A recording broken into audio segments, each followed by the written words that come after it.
Qual é a fé que dá prazer em Deus? Hoje nós vamos ler no livro de Hebreus, capítulo 10, a partir do verso 35 e até o primeiro versículo do capítulo 11.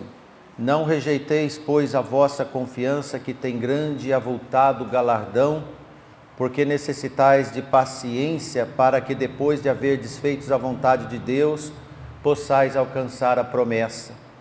Porque ainda um pouquinho de tempo, e o que há de vir virá, e não tardará. Mas o justo viverá da fé, e se ele recuar, a minha alma não tem prazer nele. Nós, porém, não somos daqueles que se retiram para a perdição, mas daqueles que creem para a conservação da alma. Ora, a fé é o firme fundamento das coisas que se esperam e a prova das coisas que não se veem. Amém? Que o Senhor nos abençoe, nos ajude nesses poucos minutos que nós vamos trazer a você, meu irmão que está aqui presente, sobre qual a fé que dá prazer em Deus. Primeiro nós vemos então a resposta no versículo 38, bem direta. O justo viverá da fé.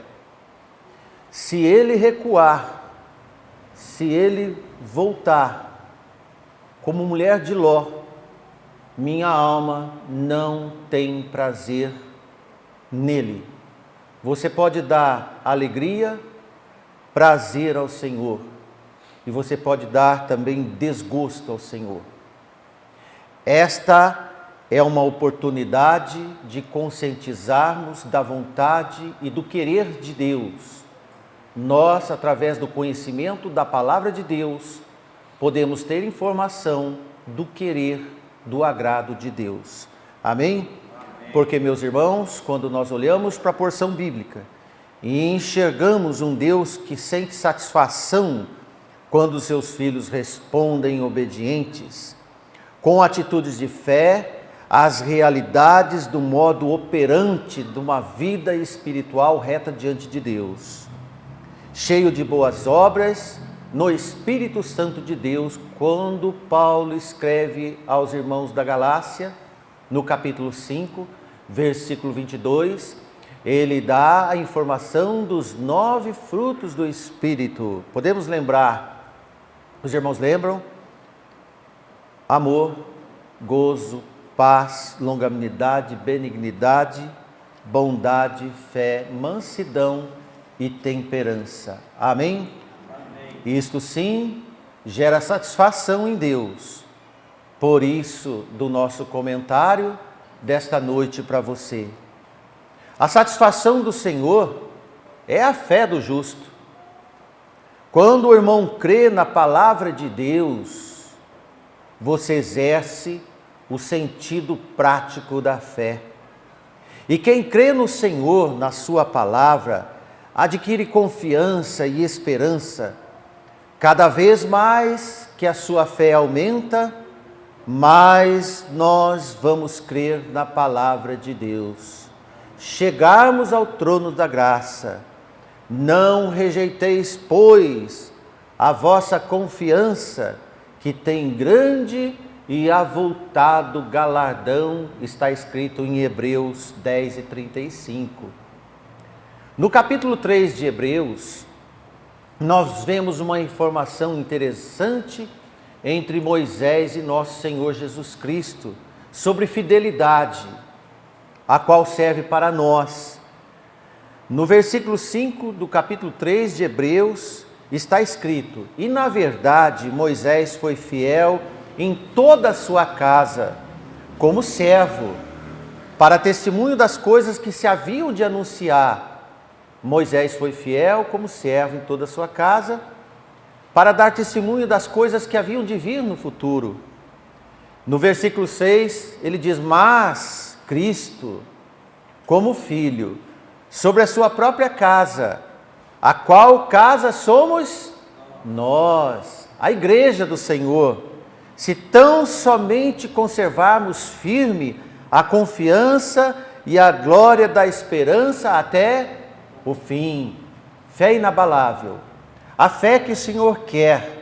O justo vive da fé e ele não pode recuar até o fim. Irmãos, nós conhecemos Moisés com toda a sua manifestação de fraqueza de homem.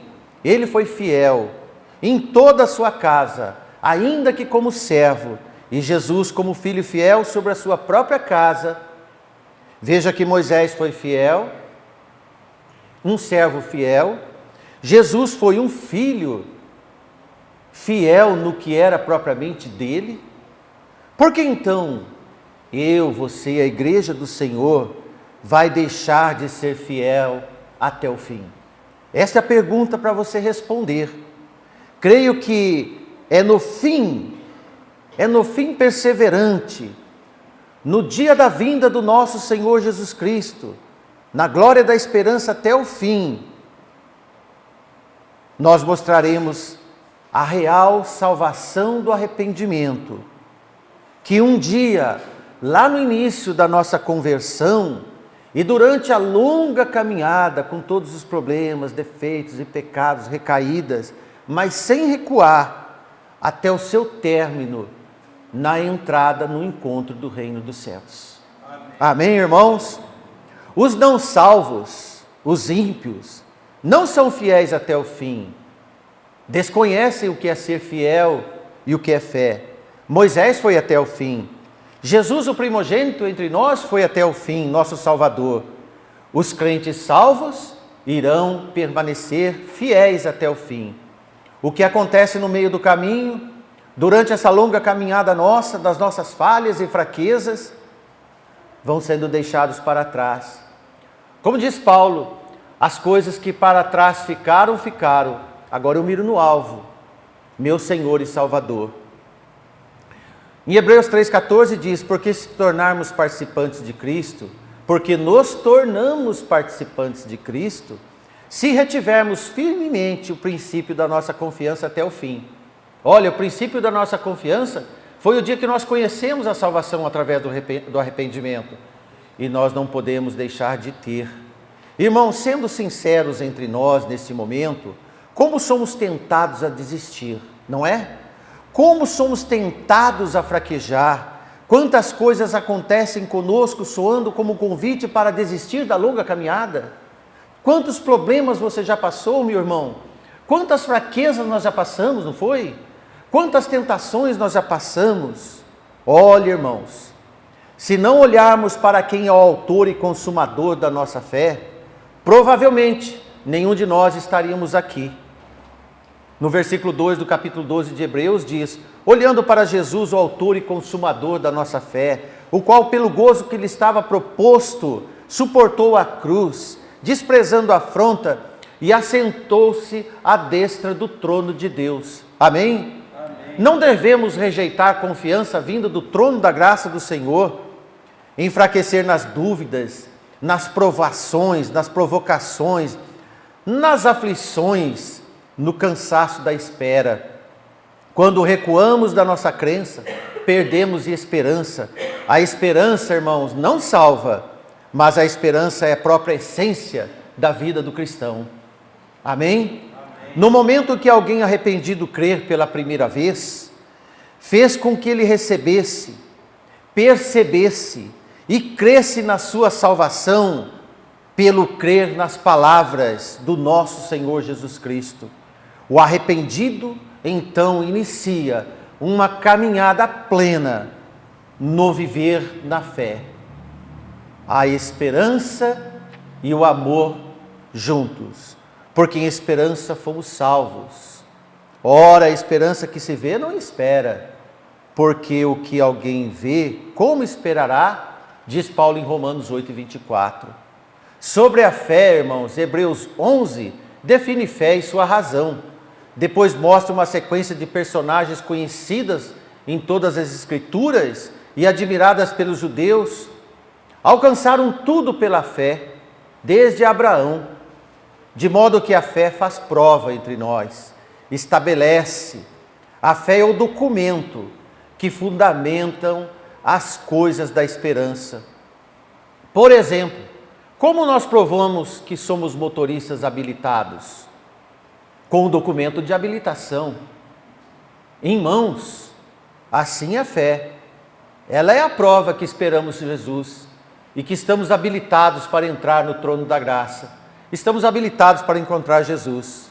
Por isso que em Hebreus 11:1, quando nós lemos, que ela fundamenta o que nós esperamos e ela prova as coisas que nós vemos. Então o que nós esperamos não precisamos de ver, e também o que nós esperamos não precisamos de enxergar, porque a fé é muito maior que os sentidos, os 5 sentidos que Deus nos deu para viver neste mundo. Esses 5 sentidos, o olfato, o tato, eles foram dados para nós ter percepção das coisas do mundo, não das coisas espirituais. A fé não faz parte dos 5 sentidos dos homens, ela faz parte do sentido de Deus em nós, da percepção de Deus em nós. Amém? Amém. Então, quando nós lemos Hebreus 11:2, diz que pela fé os antigos alcançaram o testemunho. Pela fé entendemos que os mundos pela palavra de Deus foram criados, de maneira que aquilo que se vê não foi feito do que é aparente. No mundo em que as crianças, os jovens são ensinados do evolucionismo, quando nós olhamos, nós vemos a mão de Deus. Enquanto eles veem uma transformação, nós lemos e vemos a ação de Deus. Amém, irmãos? Isso é fé. O salvo não ignora o tempo de Deus. Em Hebreus 10:37, onde nós lemos, diz: porque ainda um pouquinho de tempo, e o que há de vir, virá, e não tardará. Jesus disse: ainda que alguns tenham por tardia, eis que cedo venho. Amém, irmãos? Amém. Nós não vivemos no cronômetro do mundo, no relógio do sol do mundo. Nós não vivemos no calendário gregoriano na nossa fé. Nós vivemos no tempo de Deus. Amém. Jesus é o alfa e o ômega. Nós vivemos na eternidade. Por isso que Paulo diz que nós devemos viver a ressurreição de Cristo, porque nós já pertencemos ao reino eterno. Amém, irmãos? Amém. Então o justo, neste mundo, ele fixa seus olhos no eterno. Ele fixa seus olhos do outro lado, na eternidade. Em casa estranha estou, embaixador eu sou, meu mundo não é daqui, aguardo Jesus. E Paulo diz em 2 Coríntios 4:17-18, numa forma de consolar a igreja do Senhor: porque a nossa leve e momentânea tribulação produz para nós um peso eterno de glória muito excelente. Eterno? É eterno, não tem começo nem fim. Não atentando nós pelas coisas que se veem, pelos 5 sentidos dos homens, mas pelas que não se veem, onde está abrigado a fé e a esperança, o amor de Deus. Porque se veem, são temporais, e as que não se veem, são eternas. Onde você está? Onde você está, meu irmão? Se você vive na fé, você não é deste mundo. Você está nas coisas eternas. Então o justo busca viver uma esperança viva, não morta, uma esperança viva, sem vacilo. Em Hebreus 10:23 diz: retenhamos firme a confissão da nossa esperança. Reter, irmãos, é guardar, porque fiel é o que prometeu. Você crê? Que quem nos prometeu a esperança é fiel para nos dar a guarda dela através da fé. Porque o justo, irmãos, ele está inteirado com precisão e respeito do tempo de Deus. Nunca, jamais no tempo dos homens. O tempo de Deus não é o tempo dos homens. O tempo de Deus é em poder e espírito de Deus. O tempo dos homens é na carne, na sua fraqueza. Ele é temporal, nas previsões duvidosas da carne. Muda toda hora. Os homens mudam conceitos, mudam ideias, mudam seus princípios, mudam seus fundamentos. Mas nós não mudamos, porque o que é fiel não muda. Quem tem fé, então tem esperança. Não precisa nem olhar no tempo para plantar. Como em Eclesiastes diz 11:4, quem observa o tempo ou quem observa o vento nunca semeará, e o que olha para as nuvens nunca cegará. Olha, quem fica olhando o tempo não tem fé, mas quem planta sem olhar para o vento, este tem fé que a semente vai brotar. Este tem fé que além de brotar, vai colher frutos. Amém? E frutos abundantes. Não estamos, irmãos, e nem devemos estar preocupados com o mundo. Você pode perceber que o mundo está num frenesi, numa loucura. O mundo está dividido, mas o povo de Deus não pode estar dividido. Quem divide é Satanás. Quem junta as ovelhas é o pastor, é Jesus. Então, irmãos,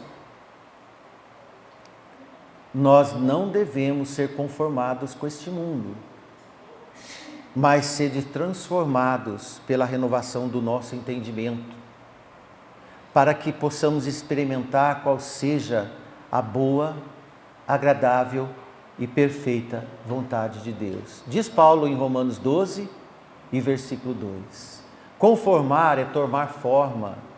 Nós não devemos ser moldados pelo mundo, nós devemos ser moldados pelo Senhor, para que possamos experimentar a alegria do Senhor, o molde do Senhor, que é bom, é agradável, é perfeito na vontade dele para nós. Encaixa como uma luva. Vaso quebrado e vaso feito pelo oleiro é feito segundo os seus moldes. Amém? Amém. Não seja conforme o mundo, mas seja transformado pelo Senhor. O cristão não deve copiar nunca as modas transitórias desse tempo presente, mas ser totalmente transfigurado em vista desse modo superior da existência no Senhor, em estrita conformidade com a vontade de Deus que Ele escolheu para você. O Senhor escolheu uma nova vida para você. Então viva nos moldes da vida nova, não nos conformes do mundo, mas viva no Senhor. Não deve ser estranho para o justo viver na fé. Amém? Jamais. Deve ser estranho para o justo as presunções do homem. O homem vive de suspeitas, presume e vive de achismo. Nós vivemos por fé, em esperança e em amor. Amém? Crente tem mente certa, crente tem consciência diferente, crente, o justo tem certeza, ele não pode recuar, porque quem tem certeza, quem tem consciência do Senhor, para que recuar? Voltar para o mundo atrás, olhar para trás? Não vivemos de suspeitas e nem de teorias de homens, não confiamos em homens, mas nós confiamos em Deus, que nos salvou. Mas o justo viverá da fé, e se ele recuar, minha alma não tem prazer nele. Releio novamente o versículo. Que Deus te abençoe, que você jamais nunca recue, mas tenha prazer na lei do Senhor. Vamos em frente, Jesus vai voltar, e quando Ele voltar, Ele vai conhecer as ovelhas. Como Ele te deu uma vida nova, um novo nome, Ele vai te chamar pelo seu novo nome, e não pelo nome antigo. Preste atenção. Jesus vai te chamar pelo novo nome, como se você vive na vida velha com um novo nome. Não, nós devemos viver na nova vida com um novo nome, porque o Senhor vai saber quem somos nós. Amém? Que Deus te abençoe, uma boa semana para todos nós e que Deus nos ajude nas nossas dificuldades. Amém, irmãos.